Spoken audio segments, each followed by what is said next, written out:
లెక్క సరిగ్గా అని తేలి 42% రిజర్వేషన్లు పెంచి విద్య ఉద్యోగ ఉపాధి రాజకీయాలలో మీ చైతన్యం పెరిగి మీ అవకాశాలు వస్తే రేపు మన పరిపాలన మన నిర్ణయాలు మనమే తీసుకుంటే బలహీన వర్గాలకు హక్కు వస్తుంది.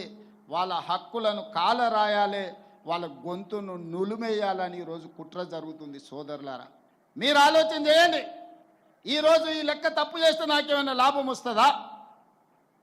చంద్రశేఖరరావు గారు సమగ్ర కుటుంబ సర్వేలో తేల్చిన లెక్క 51%. కానీ మీ సోదరుడు రేవంత్ అన్న చేసిన సామాజిక ఆర్థిక రాజకీయ విద్యా ఉద్యోగ కులగణన సర్వేలో 56.33% లెక్క తేల్చి దాదాపుగా 6% పెంచి నేను లెక్క చూపించిన. చంద్రశేఖరరావు గారు ఉన్నత కులాలది 21% అని లెక్క తేలిస్తే నేను పెట్టిన లెక్కలలో 15.28% అని లెక్క తేలింది. ఈ రకంగా పక్కా లెక్క నేను తేలిస్తే ఈరోజు ఆ లెక్కను తప్పంటుండ్రు. ఒకవేళ ఈ లెక్కన పక్కన పెడితే మీకు 42% రిజర్వేషన్ ఎట్లొస్తుందో మీరు చెప్పండి అని నేను మిమ్మల్ని అడుగుతున్నా. మిమ్మల్ని సూచన చేయమని అడుగుతున్నా. వేదిక మీద ఉన్న పెద్దల్ని ఆలోచన చేయమని అడుగుతున్నా. చదువుకున్న వాళ్ళని విశ్లేషించమని నేను అడుగుతున్నా. ఇవాళ ఈ లెక్క తప్పని పక్కన పెడితే మీకు శాశ్వతంగా రిజర్వేషన్లు పెరగవు. ఇది ఒక కుట్ర. ఇవాళ తెలంగాణ రాష్ట్రం ఒక మోడల్గా దేశం మొత్తం మీద రాహుల్ గాంధీ గారు తీసుకొని ఈరోజు ప్రయాణం మొదలుపెట్టారు.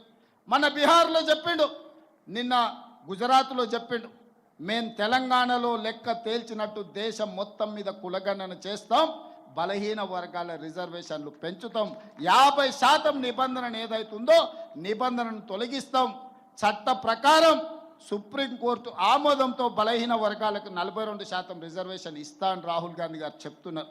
దానికి మొట్టమొదటి పునాది రాయి ఈరోజు తెలంగాణలో పడ్డది.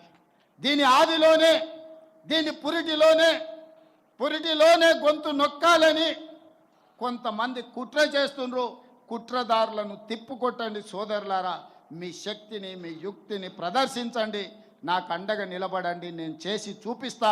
42% రిజర్వేషన్లు సాధించి మీ అభ్యున్నతి కోసం పాటుపడతా. అదే కాదు, ఈరోజు పద్మశాలీలు ఇక్కడనే కాదు, మహారాష్ట్ర ఎన్నికలలో నన్ను ప్రచారానికి పిలిచిండ్రు, సోలాపూర్ పిలిచిండ్రు. నాకు అర్థం కాలేదు, సోలాపూర్లో నాకేమున్నది, నన్నెందుకు పిలుస్తారని. ఆడికి పోతే మా పద్మశాలి సోదరులు మార్కండే భవన్కు తీసుకెళ్ళిండ్రు. అక్కడ ఎవరు గెలవాలన్నా మా సోదరులే. ఈరోజు సోలాపూర్లో ఎవరు ఎమ్మెల్యే ఎంపీ గెలవాలంటే మా పద్మశాలి సోదరులు ఇక్కడి నుంచి వలసపోయిన వాళ్ళు, మా జగిత్యాల కరీంనగర్ సిరిసిల్ల ప్రాంతాలకు సంబంధించిన సోదరులు అక్కడ ఉన్నారు.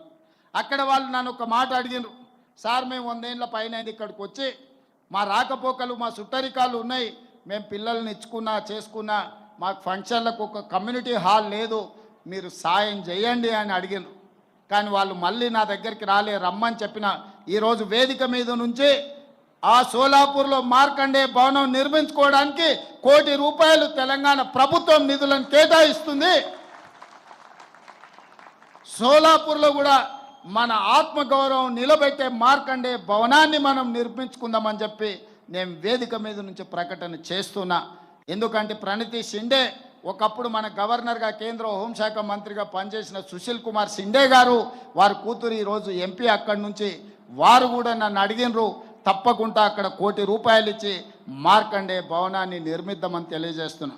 ఇదే కాదు, శివసేన ఉద్ధవ్ ఠాక్రే కొడుకు ఆదిత్య ఠాక్రే ముంబై వర్లీ నన్ను ప్రచారానికి పిలిచిండు. ముంబైలో మనకేముందయా పోవడానికని నేను అనుకున్నా. అక్కడికి పోగానే మన పద్మశాలి సోదరులు వచ్చిండ్రు. అక్కడ కూడా మార్కండే భవనం ఉంది, మార్కండే మందిరం ఉంది. మా పద్మశాలి సోదరులు నేను అడిగితే ఇక్కడ నన్ను ఎప్పుడు గెలిపించేది మీ తెలంగాణ పద్మశాలి సోదరులే, అందుకే నిన్ను ఎన్నికల ప్రచారానికి పిలిచినామని చెప్పి ఉద్ధవ్ ఠాక్రే పుత్రుడు ఆదిత్య ఠాక్రే చెప్పడం జరిగింది.